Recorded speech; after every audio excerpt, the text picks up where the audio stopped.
Amados, tenía en mi corazón en este día el compartirles acerca de siendo mejores líderes y quiero enfocarme en la dirección de los proyectos, en cómo poderte ayudar con algunos consejos de la palabra, en cómo dirigir proyectos que te den resultados y que todo tu esfuerzo, por qué no decirlo, tu desgaste, tu inversión, rinda mucho fruto para el Señor.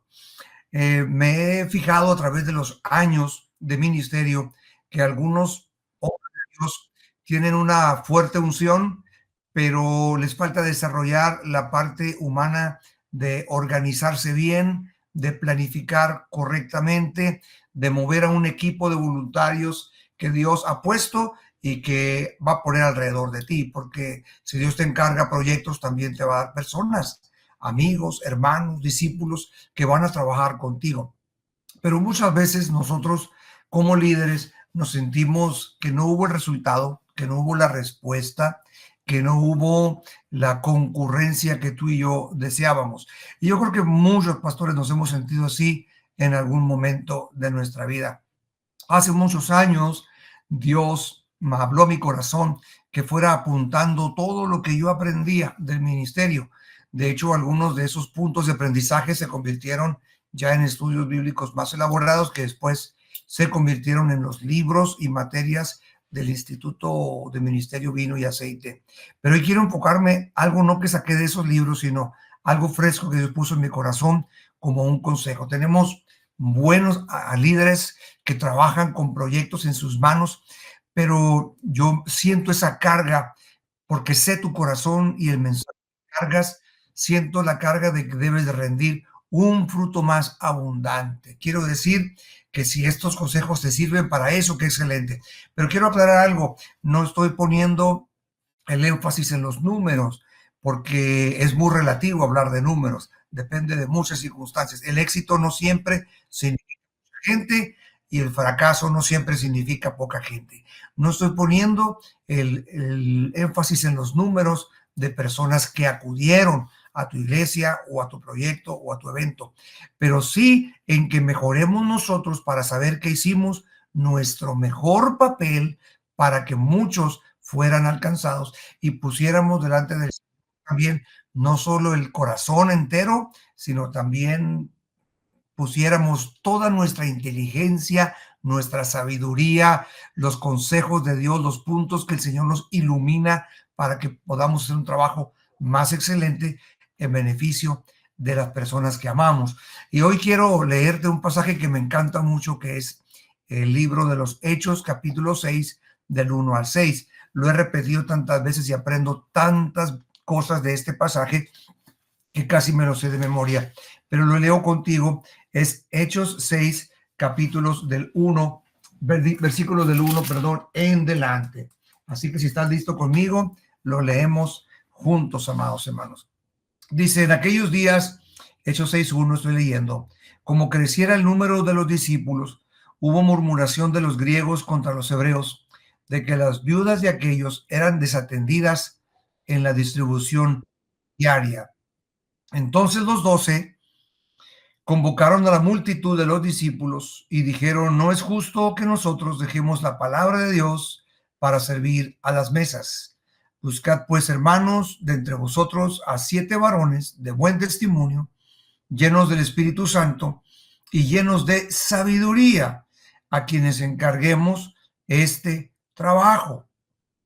Y nosotros persistiremos en la oración y en el ministerio de la palabra. Antes de continuar hasta el versículo 6 y 7, quiero hacer ahí una pausa, amados hermanos. Es un punto muy importante que nos muestra este pasaje, que sí existe la división de responsabilidades en la iglesia. Puede comenzar con algo muy básico, como lo hicieron los apóstoles, diciendo, nosotros nos vamos a dedicar a predicar, a orar, a interceder, es decir, a lo espiritual, a lo que es sacerdocio, a estar por el pueblo, a traerle mensaje fresco, y de entre los hermanos surjan líderes, encargados, diáconos. Este pasaje es el principio del ministerio del diaconado, que significa siervos, servidores, Hoy se le llama a muchos de ellos voluntarios en algunas iglesias. Y este es el principio del entendimiento de que debemos de repartir las responsabilidades. En un punto muy básico comienza únicamente así: la división de responsabilidades en la iglesia para evitar una división espiritual en la iglesia es que nos organicemos. Y la división de responsabilidades tiene que ver con que unos hacen lo espiritual eh, preponderantemente y otros les encargamos de trabajos más terrenales, más triviales, más humanos, pero que ambos son importantes.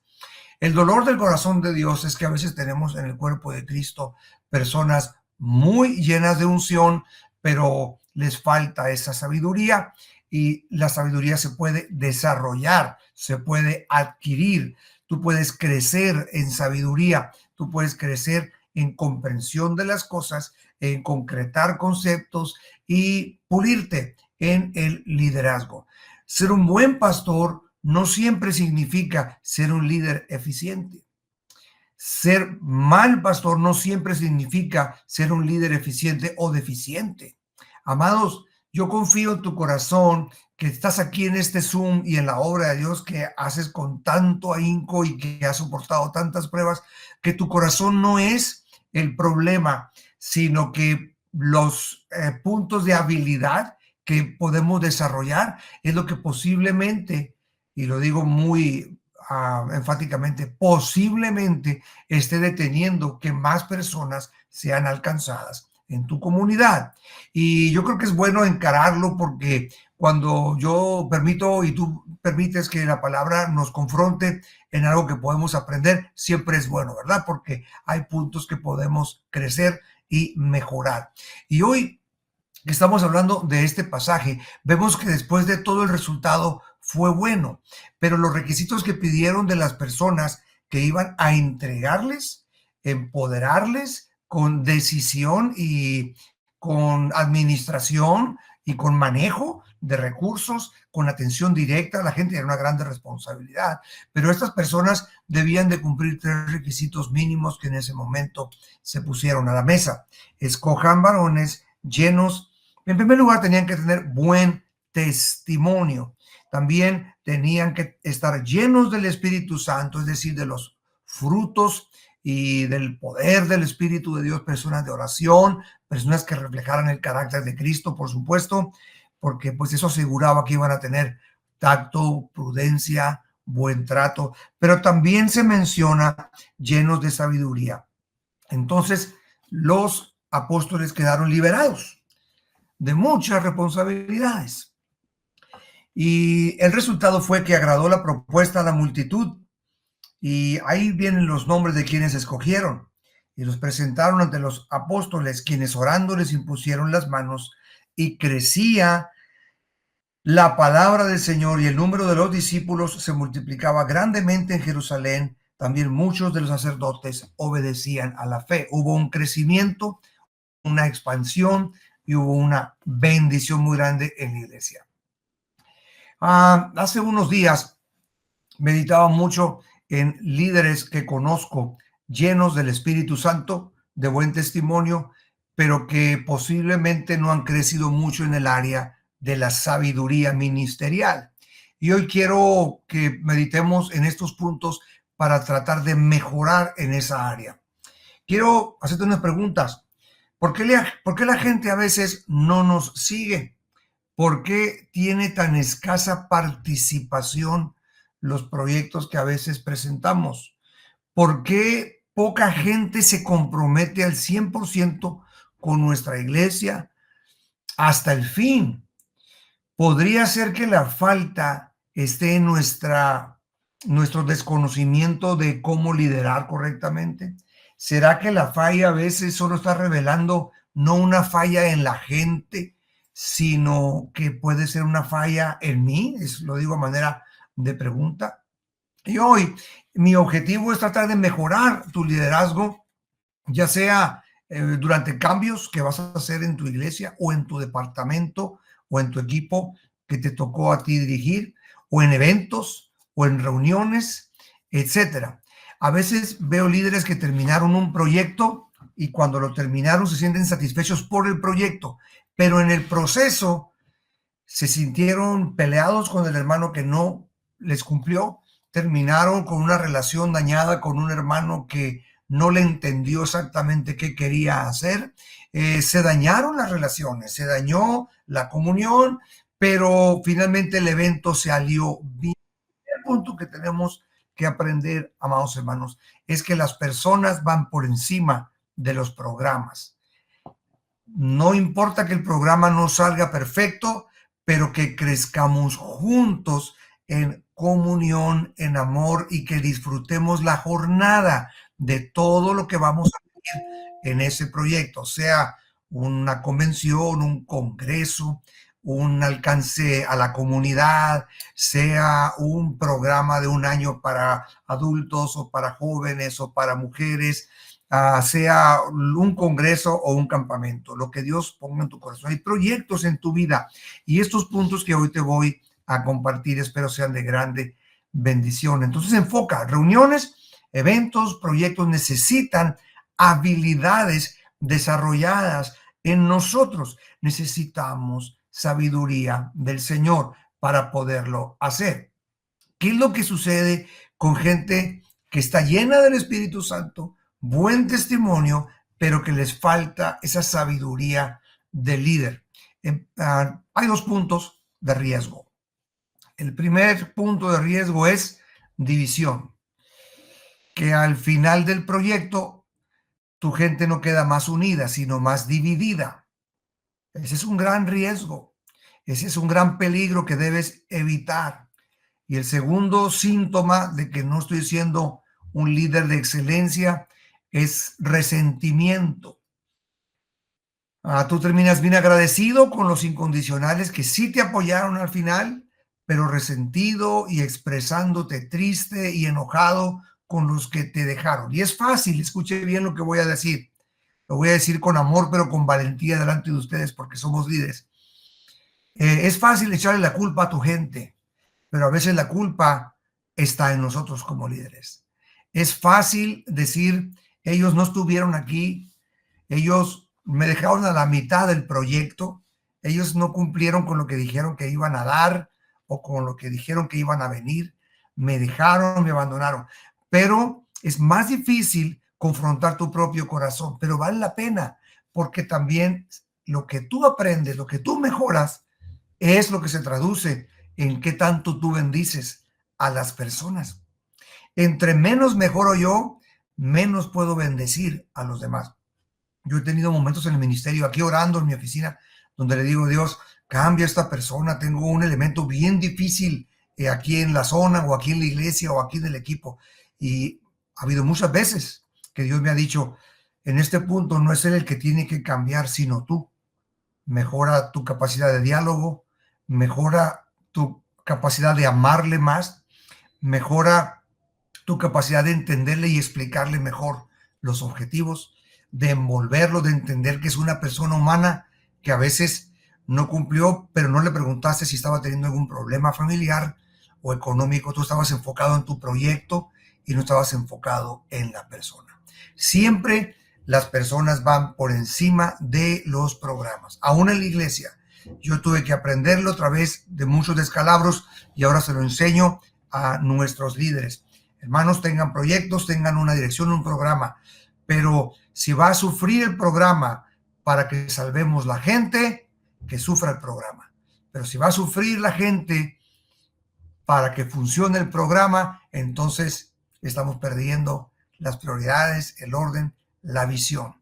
Acuérdate, Jesús mismo dijo, el sábado fue creado por causa del hombre. O sea, el sábado es algo que le va a ser útil a las personas para que se enfoquen en Dios.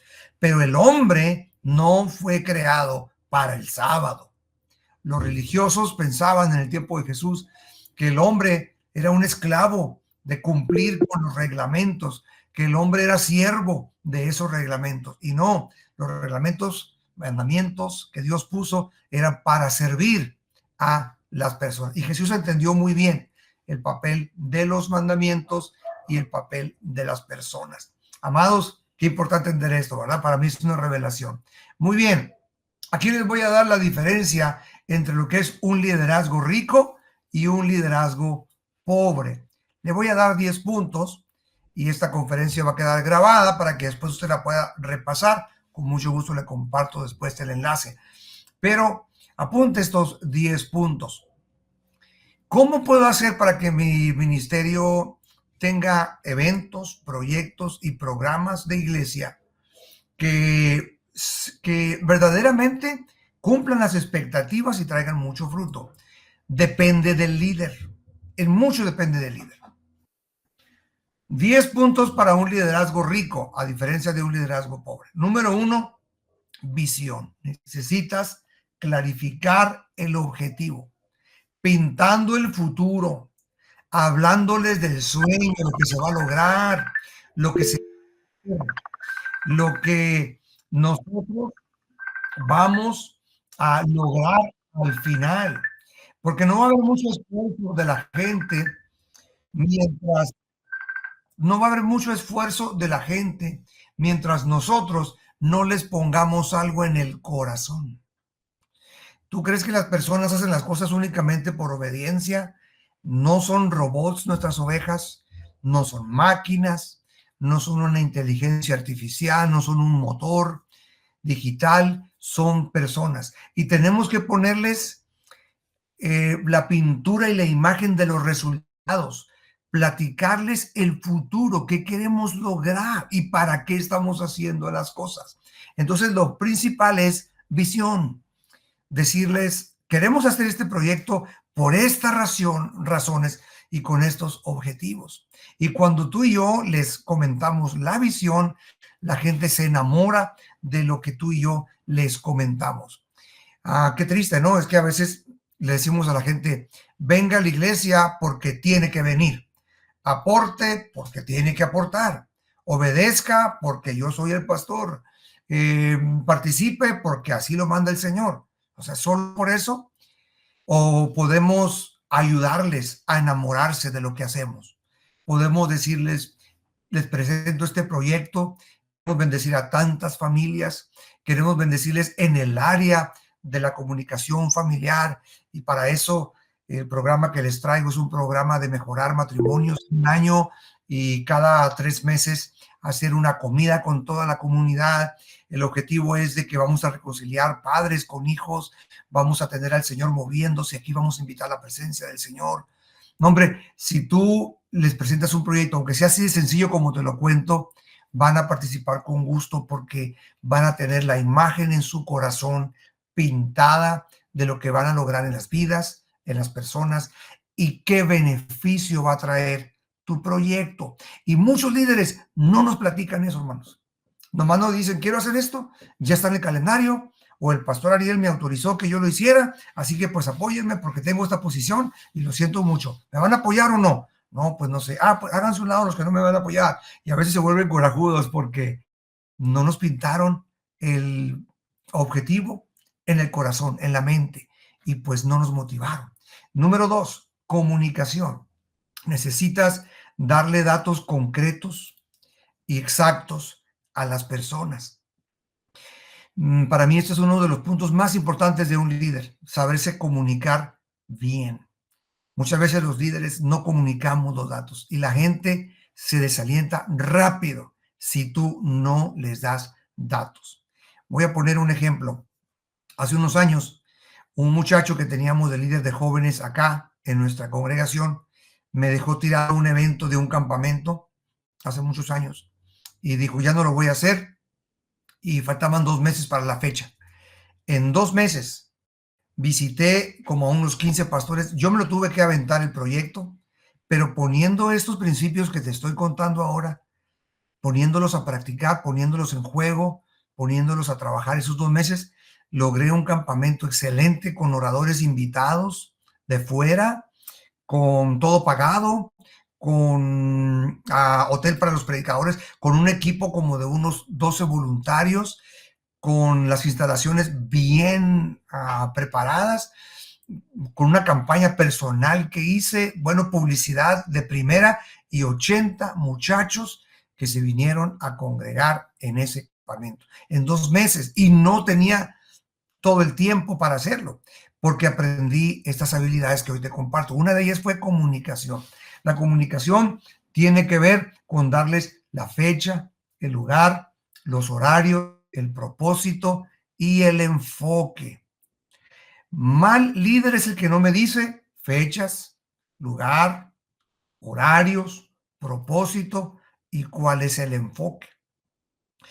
¿Cómo se va a resistir la gente a apoyarte si tú le estás dando datos concretos, si le estás comunicando bien el enfoque? Fíjate, a veces vemos, fíjate, yo te voy a poner un ejemplo, a veces vemos pósters en internet o en Facebook que no nos dicen estos datos. La verdad, no me motiva seguir ese evento. Viene un póster, la cara del orador y el nombre. Y la dirección dice calle Zulema 140. Pero no me dice si es en China o en Colombia o en qué departamento de Colombia o en México. Y tiene que ponerle que es México porque las redes sociales son mundiales. Y el orador está ahí, pues está bien, no es muy conocido, eso no importa mucho, porque Dios puede usar a cualquier persona, pero no me dice si es para pastores, no me dice si es para líderes, no me dice si es para jóvenes, no me dice si es para mujeres, no me dice si es para varones. Entonces no sé si me toca a mí o si mando a mi hijo o si voy yo o si mando a mis líderes. Y si pone la fecha, a veces no le pone el año, a veces si pone el lugar, no le pone la ubicación, y las personas no se interesan con algo que no es tangible y concreto.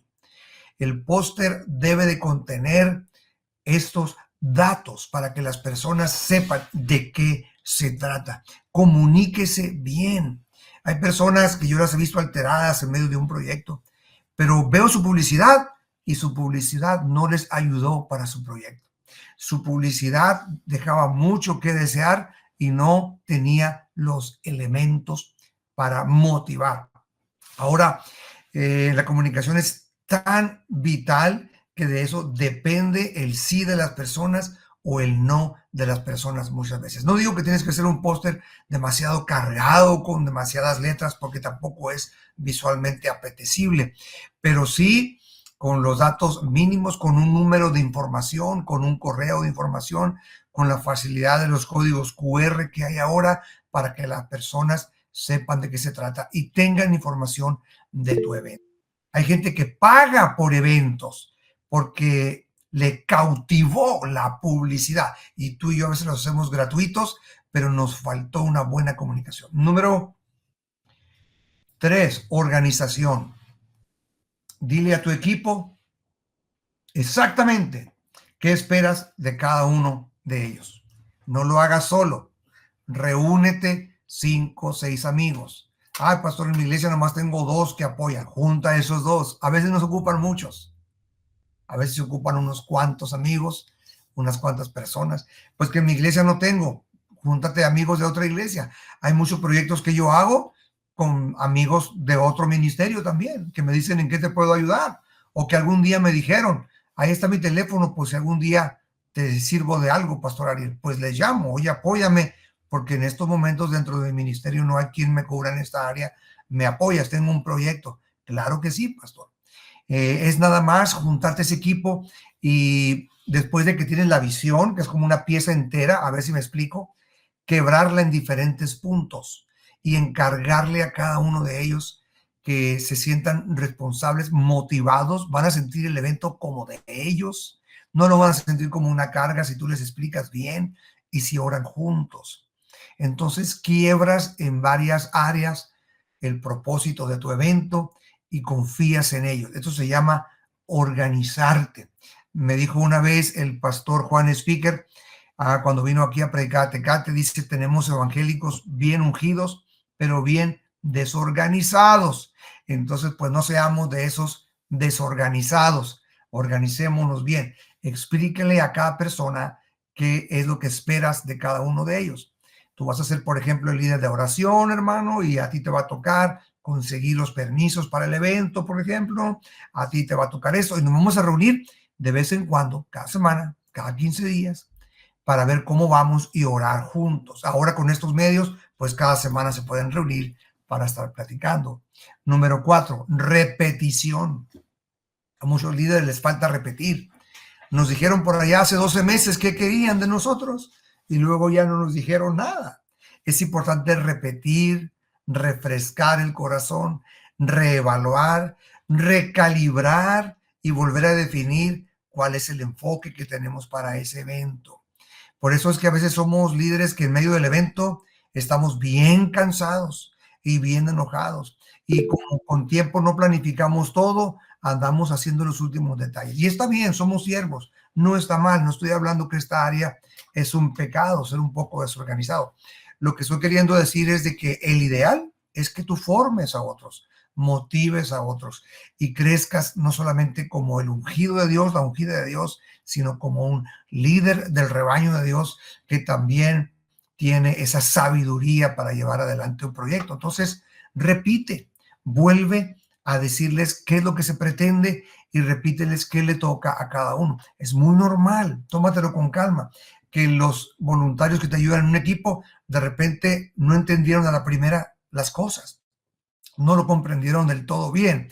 Entonces se enciman en las responsabilidades y el que está en tesorería se subió un poco a meterse en la publicidad y el de publicidad se metió un poco con los intercesores y cuando tú te vuelves a reunir con ellos, tú tienes que estar en calma.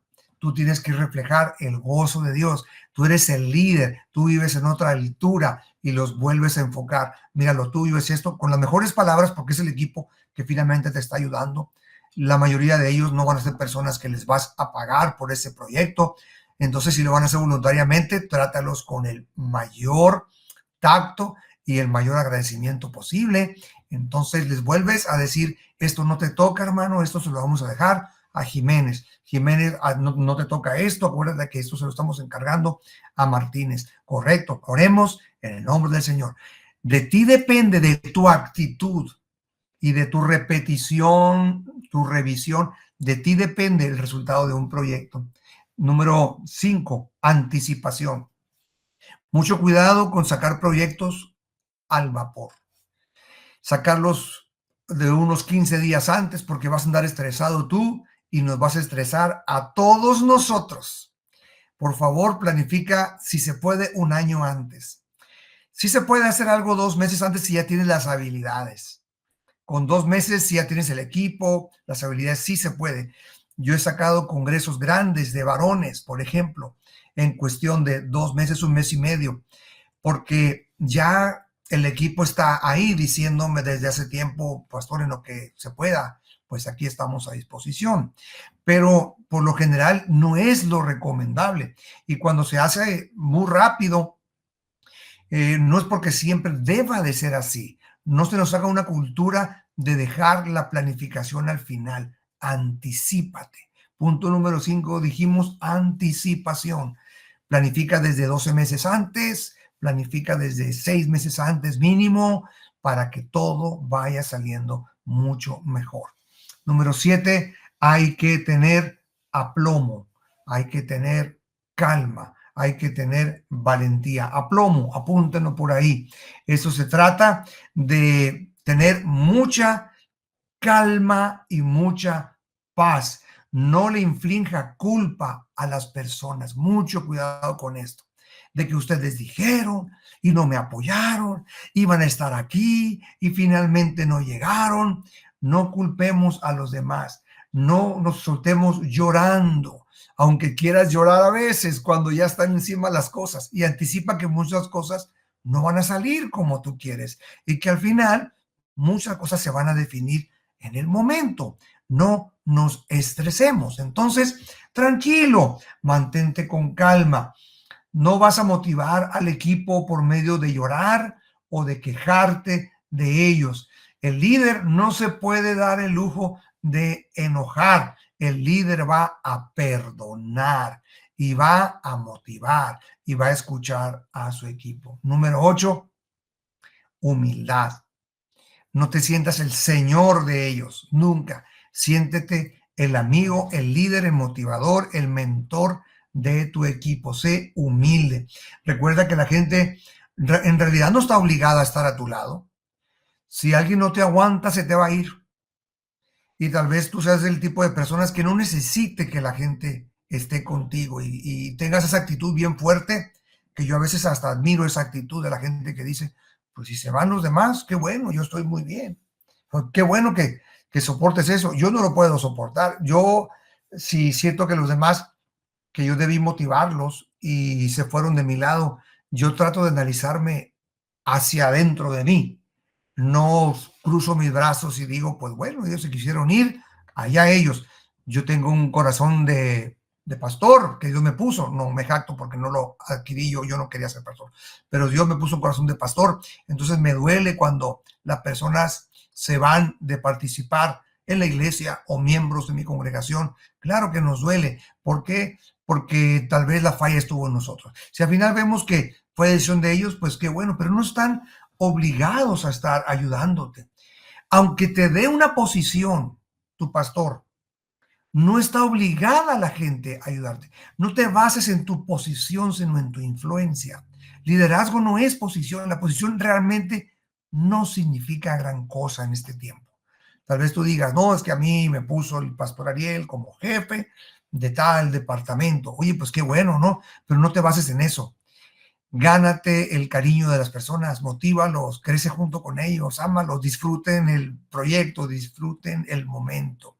He querido, pastores, pulirlos para que tengan habilidades, porque creo que Dios va a poner más proyectos en tus manos.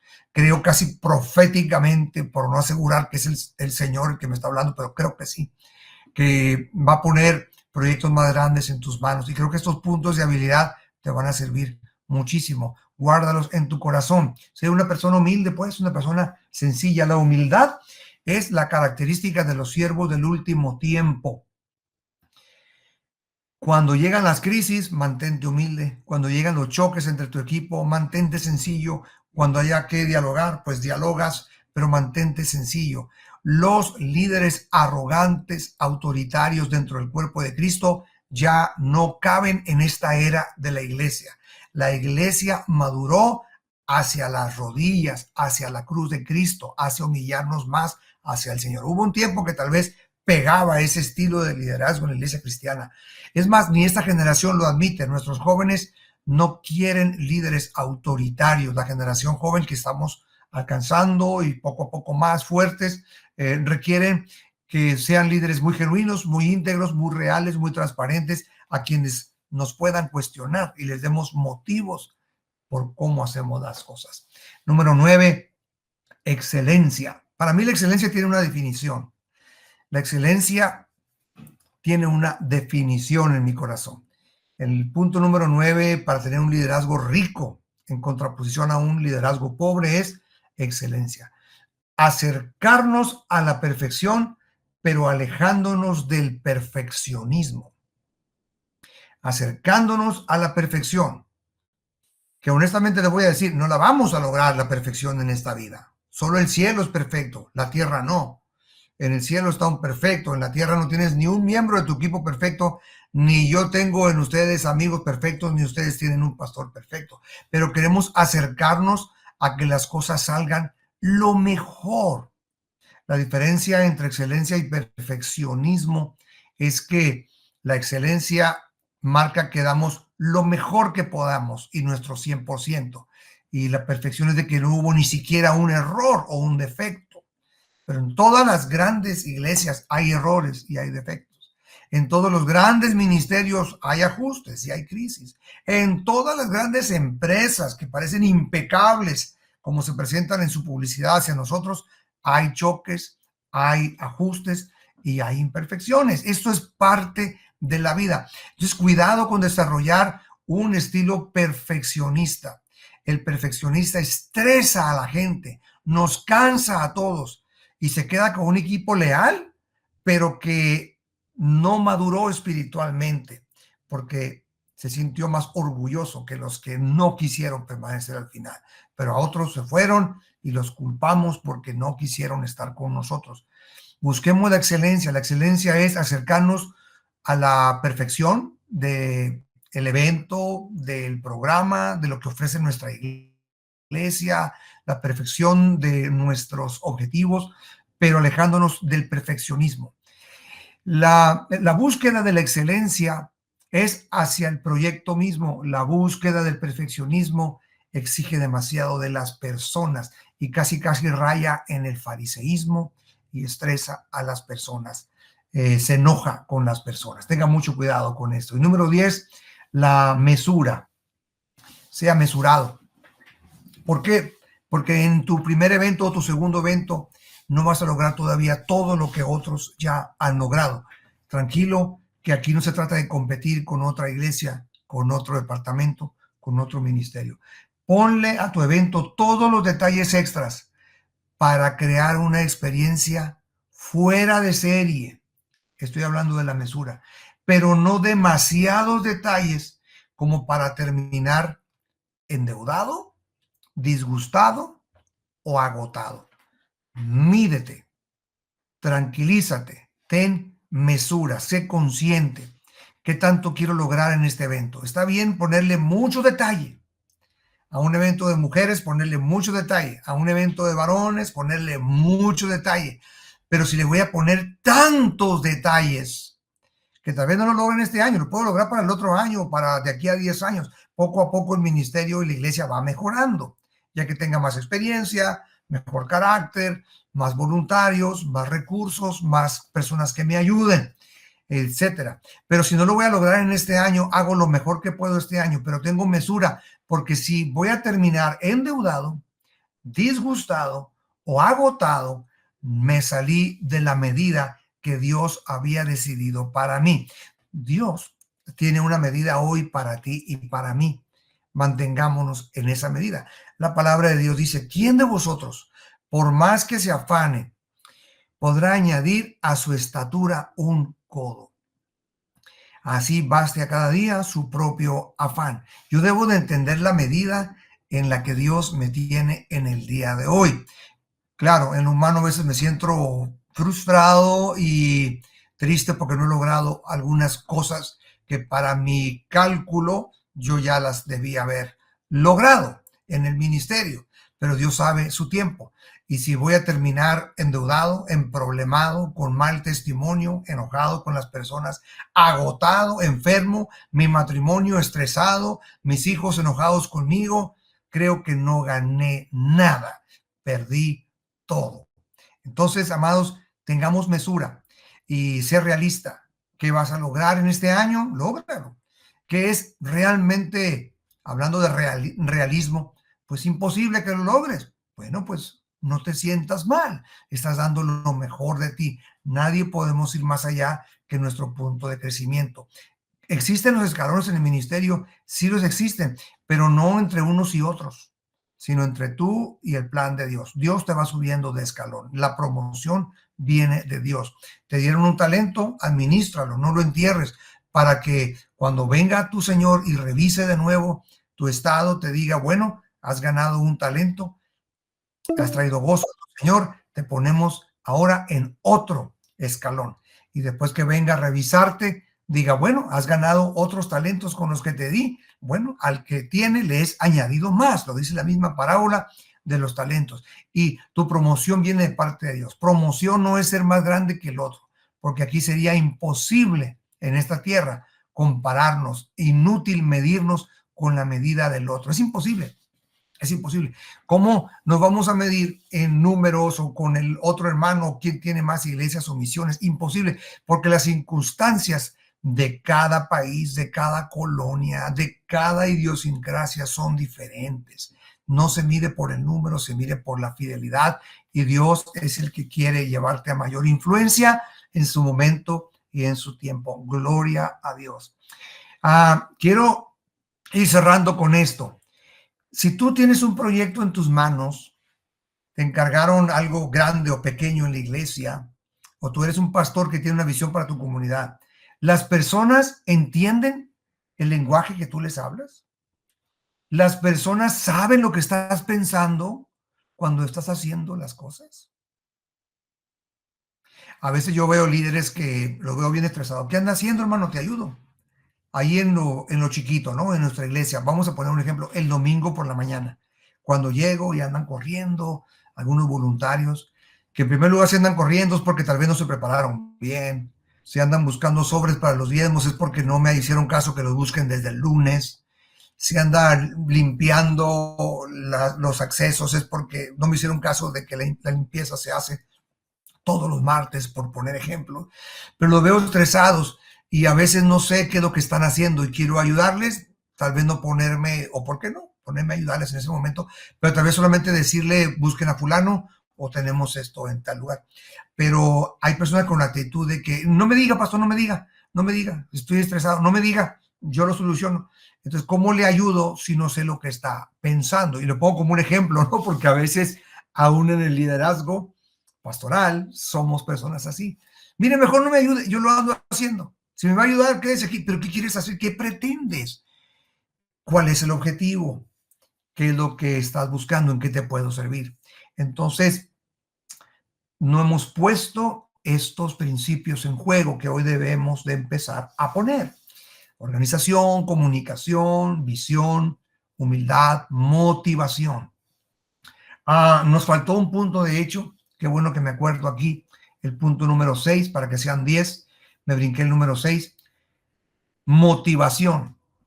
Necesitas hablar comprensivamente con tu equipo.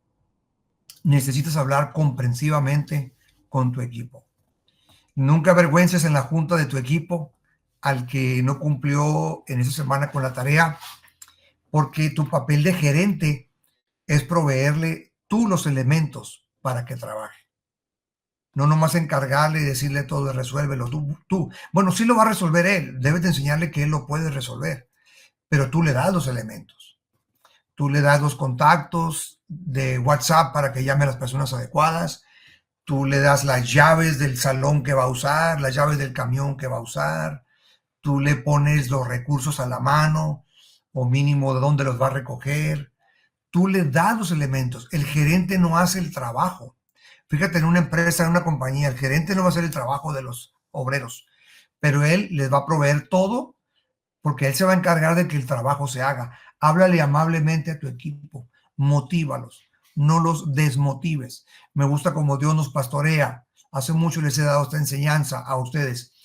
Su vara y su callado me infunden aliento, no me infunden desaliento.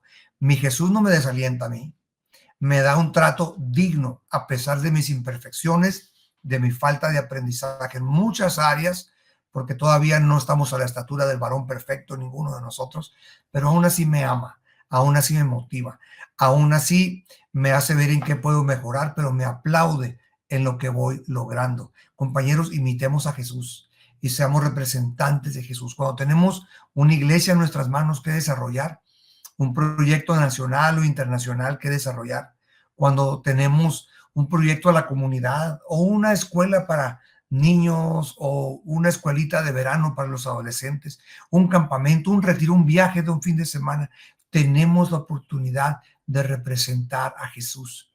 Y bueno, querido traerles estos puntos para que ustedes los mediten y los pongan en práctica. Me ha funcionado que, aunque a veces alguien deja algún evento que no lo pude resolver y ya no hay alguien a quien pueda encargárselo, pues resolverlo yo. Y poniendo estos puntos a trabajar, hemos sacado adelante eventos excelentes, proyectos grandes, ambiciosos, con excelencia.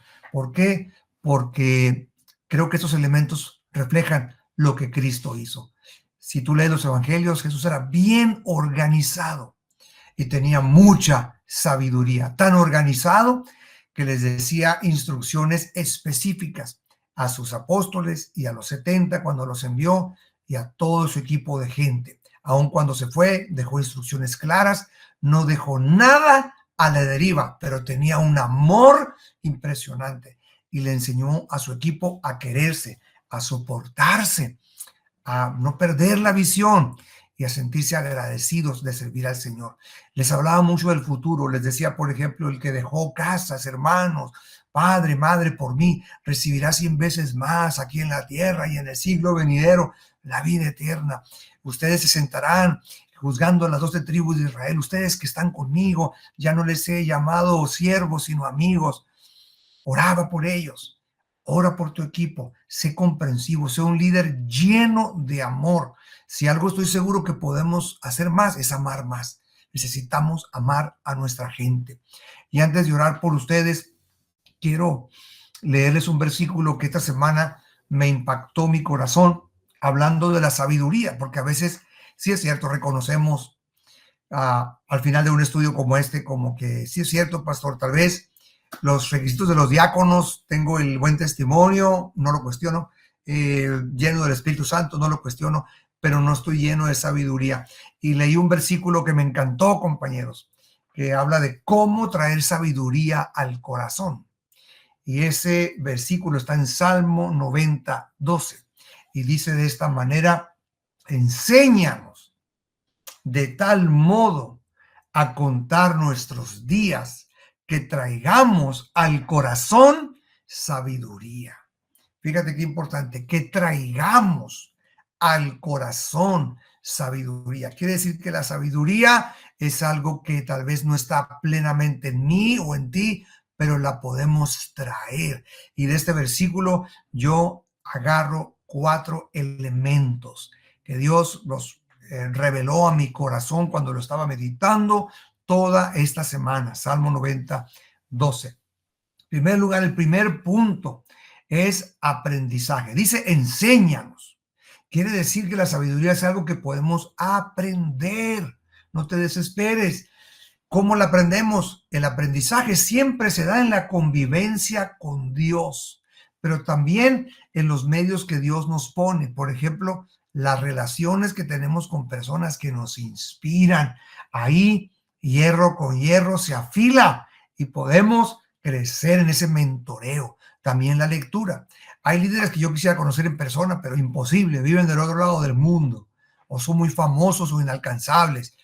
Pero puedo leer sus libros, puedo ver sus podcasts, puedo mirar sus predicaciones y puedo aprender de ellos porque son medios que Dios puso. Dice la palabra de Dios en Efesios capítulo 4, que Dios puso apóstoles, profetas, evangelistas, pastores y maestros para la edificación del cuerpo de Cristo, para que yo pueda hacer una mejor obra del ministerio. Entonces aprendemos en este versículo de el principio del aprendizaje. Enséñanos. Y también dice de tal modo. Enséñanos de la manera que. Enséñanos de la forma específica y especial que me traiga sabiduría. Entonces aquí habla del enfoque. El segundo punto para que sabiduría es el enfoque, el filtro con que escogemos evaluar nuestra vida. El salmista, creo que cuando dijo esto estaba reconociendo, Señor, si yo tengo un diferente enfoque, puede ser que yo quiera traer sabiduría a mi corazón de una manera o un medio distinto al tuyo.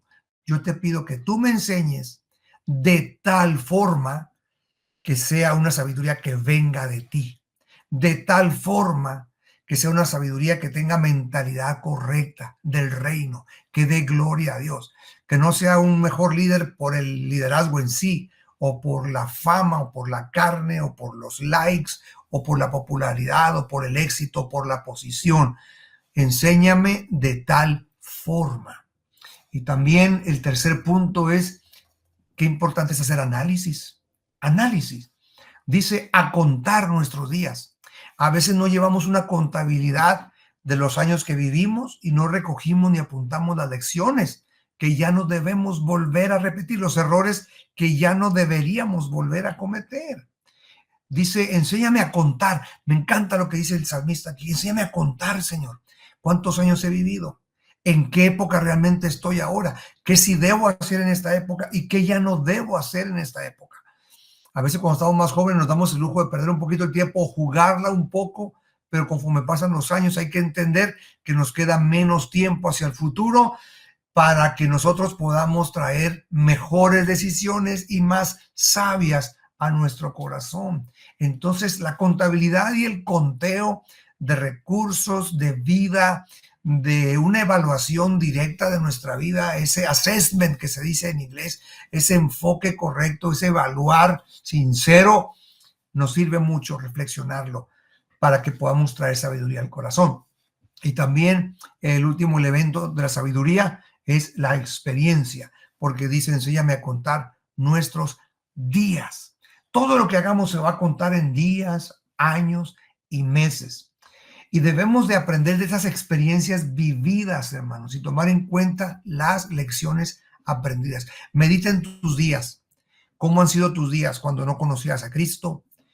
Me imagino que los que van pasando más edad y más edad, más edad, ven una visión panorámica más grande de su vida.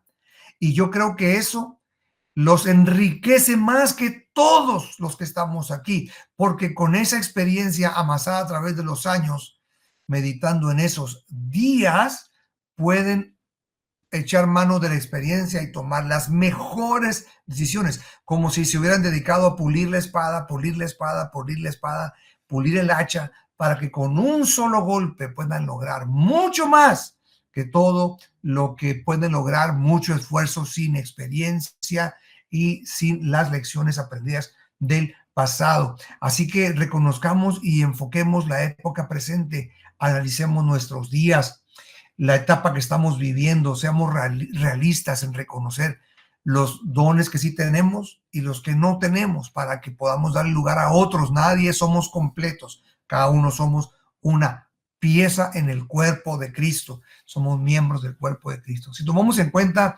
estos 4 aspectos, amados hermanos, tendremos las herramientas para ser sabios. Ser sabio es ir más allá que ser inteligente, porque la inteligencia la tiene mucha gente, pero no todo el mundo la sabe aplicar bien. Yo tengo una experiencia que contarles y después quiero orar por cada uno de ustedes. Tengo un amigo en mi iglesia que es bien inteligente. Donde a él le dan trabajo, no lo quieren soltar de tan inteligente que es. Es un muchacho que tiene una capacidad de liderazgo natural e impresionante.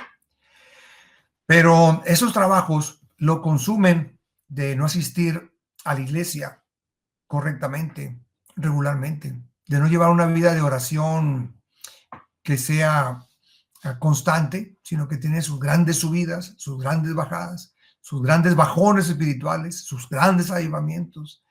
Es de lo que si tú le das el micrófono para dirigir una reunión, habla en fuego, pero después dando a los 2 días que tuvo un problema matrimonial porque su esposa pues no lo ve nunca en casa porque se gastó el dinero en otra cosa y el negocio que emprendió no llevaba la bendición de Dios. Aunque él es muy inteligente, no le funcionan las cosas porque la inteligencia no es suficiente para vivir una vida cristiana exitosa. Necesita la sabiduría. Él es muy inteligente, pero poco sabio. Y no les digo el nombre de él, no es necesario, ni lo haría, pero es un amigo que aprecio mucho y me duele que no ha podido desarrollar el llamado tan grande que tiene. Por eso adquiramos sabiduría, adquiramos los momentos con Dios que nos enriquecen y que nos traen revelación.